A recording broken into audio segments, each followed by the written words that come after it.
Story 1. This story is about the time I rented a room in an old boarding house during my first year of college. It was cheap, quiet, and close to campus. Everything I thought I wanted. But there was something strange about the place. Something no one liked to talk about. At the end of the narrow upstairs hallway was a door that didn't match the others. It was older, with thick, cracked wood and a tarnished brass handle. It was locked, and every tenant I asked about it gave me the same answer. Don't ask, don't touch it. Naturally, I was curious. The landlord, Mrs. Keene, was an elderly woman who avoided the subject entirely.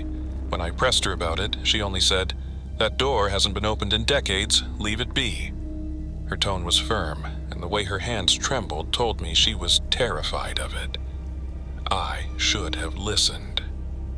One night, after a late study session, I returned to the house and found the hallway unusually cold. The air felt heavier, like it was pressing down on me. When I passed the mysterious door, I heard something faint, like a whisper coming from inside.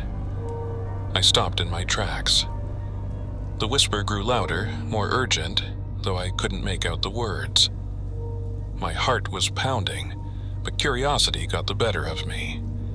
I leaned in, pressing my ear to the wood, and then it stopped. A deep, guttural thud echoed from behind the door, making me jump back.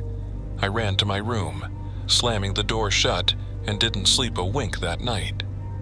Over the next few days, the whispers became more frequent. I'd hear them in the dead of night, soft at first, but growing louder. One evening, when I was alone in the house, I decided to investigate. I grabbed a flashlight and a paperclip, determined to pick the lock. The closer I got to the door, the colder the air became. My breath was visible in the beam of the flashlight, and the whispers were louder than ever. They weren't words anymore.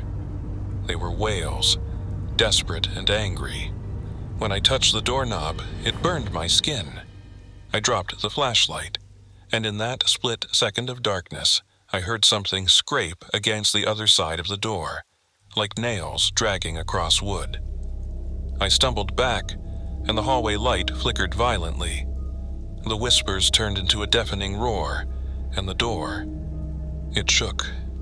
Not gently, but violently, as if something on the other side was trying to break through. Mrs. Keene appeared out of nowhere, grabbing my arm and pulling me away. "I told you not to touch it," she screamed, slamming my room door shut behind us. When I demanded an explanation, she finally told me the truth. Years ago, a tenant had gone missing in the house. All they found were his belongings and a trail of blood leading to that door. The police couldn't open it, not even with tools. Over time, strange things began happening. Voices, shadows, and the feeling that someone was watching you. Mrs. Keene had the door bolted shut and warned every tenant to leave it alone. But here's the thing. The noises stopped after that night. The whispers, the wails, the thuds, they were gone. I thought it was over until I moved out months later. On my last night in the house, I found something outside my room. A small, crumpled note that read, "It's not locked anymore." I don't know what was behind that door, and I never want to find out. Story 2. This story is about a strange weekend I spent at an isolated cabin with my friend Mark. He had found the place on some obscure rental site, and it looked perfect. Cheap, cozy, and surrounded by forest. We figured it'd be a great spot to unwind. When we arrived, the first thing I noticed was how quiet it was. No birds, no rustling leaves, just silence. The cabin itself was old, with peeling paint and windows that looked like they hadn't been cleaned in decades. But the weirdest thing? The front door had 3 large scratches across it, as if some animal had tried to claw its way in. Mark laughed it off, saying, "Adds character," pushed the door open. The first night was uneventful, though I kept feeling like we weren't alone. Every so often I'd hear faint creaks from the walls, but I told myself it was just the cabin settling. Mark fell asleep early, leaving me alone in the living room with the crackling fireplace. That's when I heard it. A soft, deliberate knock on the front door. At first, I thought it might be a ranger or a neighbor. I opened the door, but no one was there. The forest beyond the porch was pitch black, and the air was freezing. I closed the door quickly, locking it, and sat back down. Minutes later, the knock came again. This time, louder. Mark woke up, groggy and annoyed. "Who's knocking at this hour?" he mumbled. I told him no one was there, but he didn't believe me. We opened the door together. Still, nothing. "Probably some pranksters," he said, shutting the door firmly. But then we heard it. A knock came from inside the house. We froze. The sound was coming from the hallway that led to the bedrooms. Slowly, we crept down the hall, Mark holding a flashlight and me clutching a fire poker. The knocks continued, rhythmic and deliberate, coming from the farthest bedroom.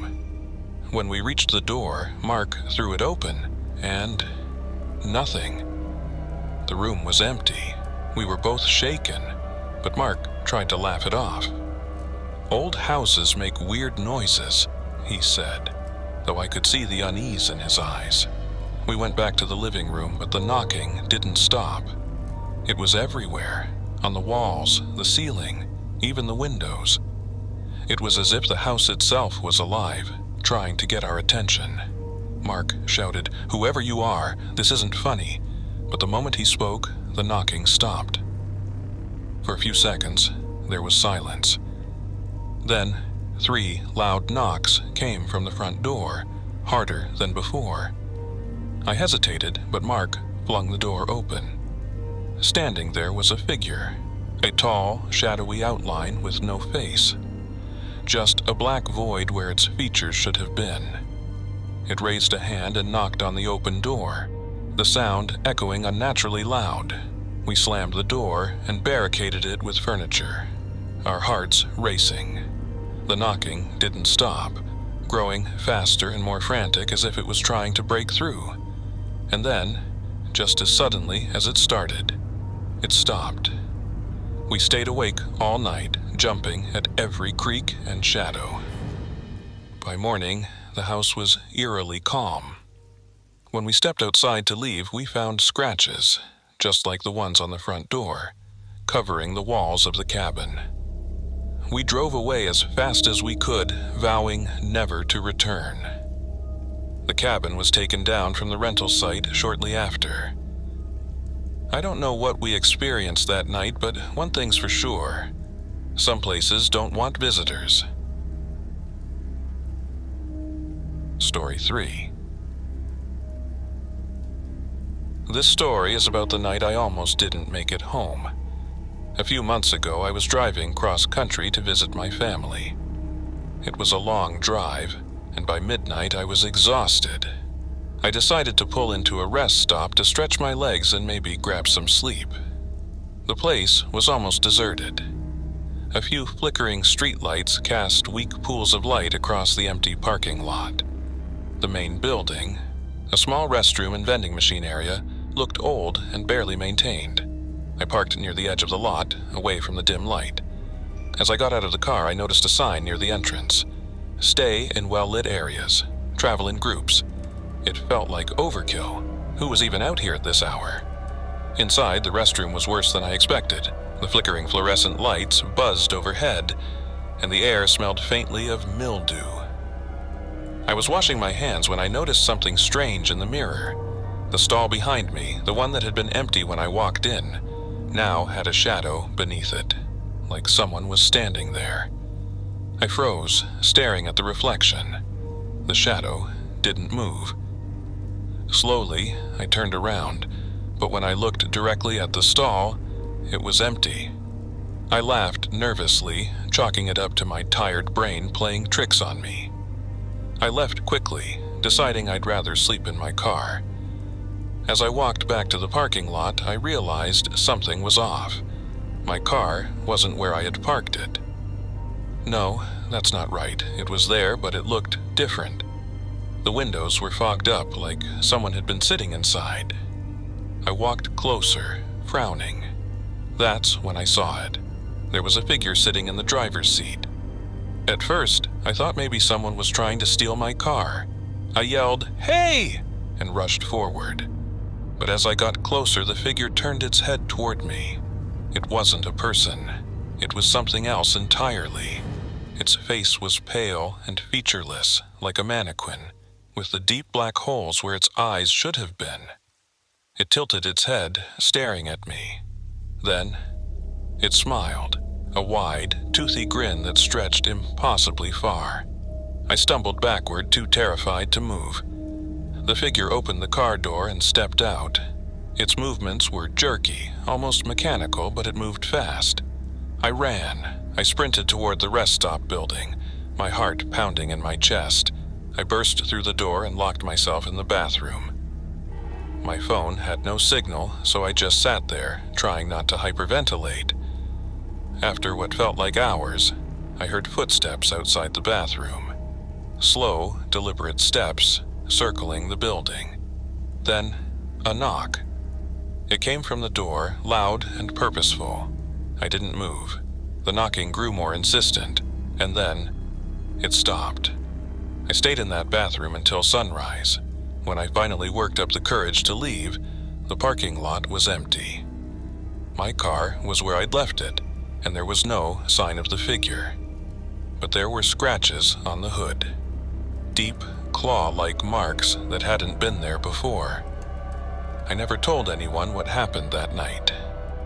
But now, every time I stop at a rest area, I can't shake the feeling that something's watching me from the shadows, waiting for me to make the mistake of stopping too long.